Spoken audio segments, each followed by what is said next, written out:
book tag.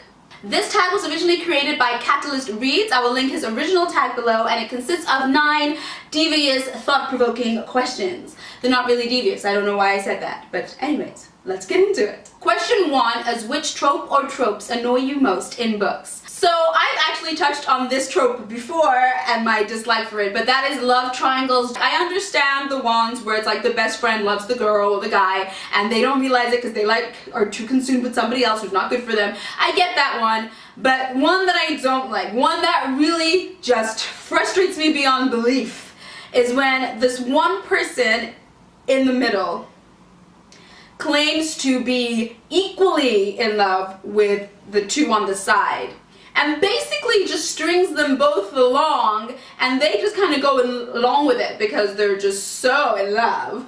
And I'm just like, where is your self-respect, first of all? Second of all, for the person in the middle, where is your decency, compassion? If you cannot decide, then I'm sorry, you don't get any. You don't be like, oh, I really like you and I'm gonna kiss you, and then, oh, I really like you and I'm gonna kiss you, and no, get lost. Question 2 is, which writer or writers do you think are overhyped / overrated? I don't actually have an author in mind for this one. There has been a few books that I have been surprised by, and everyone's been going on about the author and that book. I don't know. Question 3 are, what are your least favorite books you've read since joining BookTube? I've read a lot of books since joining BookTube, but some that were recommended to me by booktubers, and so I went and read them and then was let down by them. One I least enjoyed because it had that love triangle trope that I was just talking about, but that specific creed of love triangle where I really don't like it. And this one was especially irksome because it had another thing. Okay, so spoiler alert coming for 3 Dark Crowns. But in this one, it's not just poor person in the middle that loves them both and doesn't know what to do. It's poor person in the middle that is seeing this person and cheating on them with this person, but oh my god, I don't know what to do. Really? Really? Question 4 is a terrible ending that ruined an otherwise good book. For me, I'm going with a terrible ending that ruined an otherwise great, fantastic series, and that is Allegiant from the Divergent series. I really love Divergent. Divergent was like definitely a favorite of mine, and then from there the series went a little bit down and I was like, oh, okay, that's disappointing, but I'm sure the climax is gonna bring it on home, and it did not. Question 5 is, which fictional characters do you wish were not killed off? Now, I feel like of course they are the obvious ones where, you know, it's about someone that dies, like Romeo and Juliet. I kind of wish Romeo and Juliet didn't die, but I think that's pretty safe to say. And, you know, there's, you know, Faults in Our Stars. Spoiler alert! So now, of course, with Faults in Our Stars, I wish that August didn't die. I wish that he got better and that they ran off together into the sunset and talked about more books and stalked more authors and just had a great life together. So that was a very, very sad death, and I wish he didn't die. But, I mean, I guess that is the fault in the stars. But what gets me is when people die and you did not see it coming, and okay, there might be some kind of magical war, but I mean, what's the point of magic if it's not going to save everybody? I mean, Sirius Black.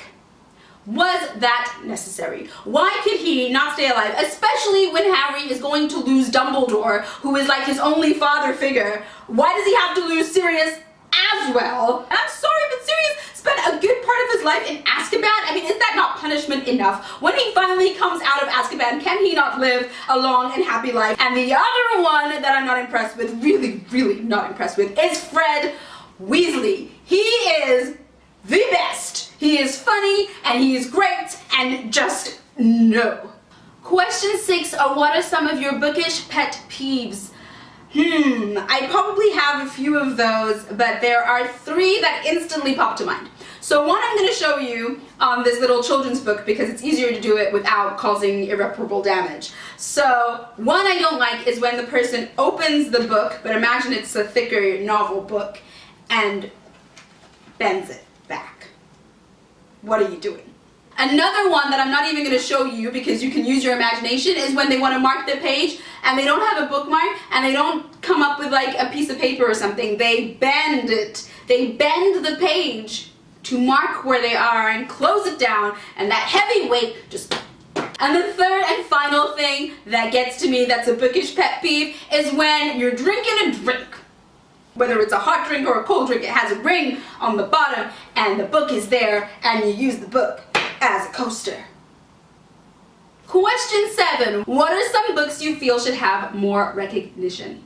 One is a series that I recently fell in love with. I absolutely love the first one in the series. The second one I really enjoyed as well, and I'm looking forward to getting into the third one because I feel like it's going to be even better because it seems to be doing like this build-up thing, and that is the School for Good and Evil books. Now, these books have made it to the New York Times bestsellers list, but I just feel like after that they kind of just pittered out and they're not getting the recognition that they deserve. I mean, why hasn't a kooky, crazy-ass movie been made about these books? Why is there not more hype about the School for Good and Evil? Because it is topsy-turvy, delightful, cinematic goodness. And another series I think just does not get enough hype for what it is Half Bad by Sally Green. And these, I can't imagine a theme park and all of that stuff, but these books are so incredibly well written and you are just so thoroughly immersed into the main character's mind. The story is insane. I feel like these books should have a lot more recognition. Question 8 are what are your thoughts on censorship and banning books? To narrow it down to a short, concise answer, I say that censorship and banning books I think is unnecessary, unfair, and a little bit pointless because if it's things, for instance, that are in the world anyway, that they are going to see, say, on the news, then why would you ban it or censor it on paper? It might be a difficult subject, but if it's around in the world, then they're going to hear about it anyway, so maybe it's best if they have a nice book to go to reflect and relate and have kind of an outlet. I think that's the whole point of age limits. And the 9th and final question is who do you tag? And as always, I tag all of you! Thank you so much for watching, and until next time, I'll see you. Bye!